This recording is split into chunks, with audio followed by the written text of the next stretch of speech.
આગળની રેસીપીમાં સાબુદાણાની ખીચડી બનાવી હતી, જેમાં આપણે 1 વાડકી સાબુદાણામાંથી ખીચડી બનાવી છે અને વધેલા 1 વાડકી સાબુદાણામાંથી આપણે અત્યારે સાબુદાણા ટિક્કી બનાવીશું।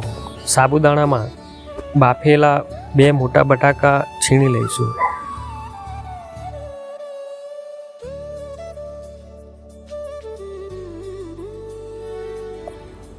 બટાકા છીણાઈ જાય ત્યારબાદ તેમાં આદુ મરચાંની પેસ્ટ ઉમેરીશું।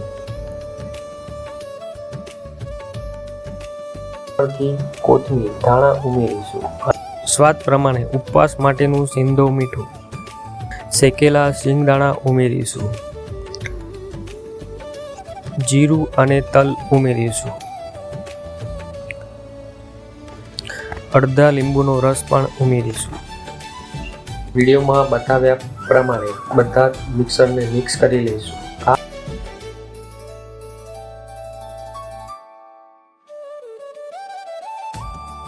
એક મોટી ચમચી ઝીણું સમારેલું કેપ્સિકમ ઉમેર્યું છે, જે તમે સ્કીપ પણ કરી શકો છો। બધું મિશ્રણ મિક્સ થઈ જાય એટલે 10 મિનિટ માટે ઢાંકીને રહેવા દો। હાથ ઉપર તેલ લગાવી 1 ચમચી મિશ્રણ આવે તેટલું મિશ્રણ લઈ નાની નાની ટિક્કી બનાવી લઈશું। આ જ રીતના આપણે બધી જ ટિક્કી બનાવી લઈશું।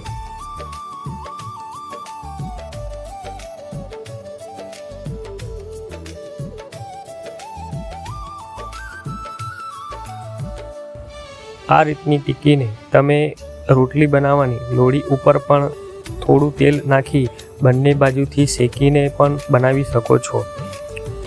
ગેસ ચાલુ કરી કઢાઈમાં તેલ ઉમેરીશું। તેલ ગરમ થાય એટલે આપણે થોડી ટિક્કી ઉમેરીશું।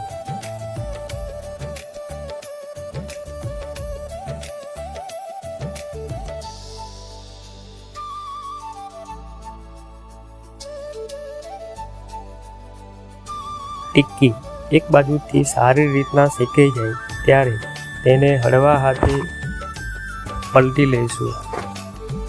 ટિક્કી એકદમ હળવા હાથથી અને ધીમેથી પલટો, જેથી તે છૂટી ના પડી જાય। મીડિયમ તાપ પર થવા દો। બંને બાજુથી સારી રીતના ટિક્કી શેકાઈ જાય અને ગોલ્ડન બ્રાઉન કલર આવી જાય એટલે તેને ઉતારી લો। આ જ રીતના તમે બધી જ ટિક્કી બનાવીને ઉતારી લો।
પીરસવા માટે એક વાડકીમાં દહીં લઈશું. 1 ચમચી ખાંડ લઈ તેને હલાવી મિક્સ કરી લો.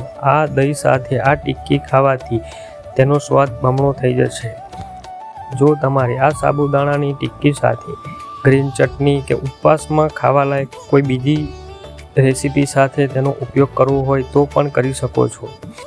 અમારો આ વિડીયો તમને ગમ્યો હોય તો અમારી ચેનલને લાઈક, શેર અને સબસ્ક્રાઈબ કરવાનું ભૂલશો નહીં.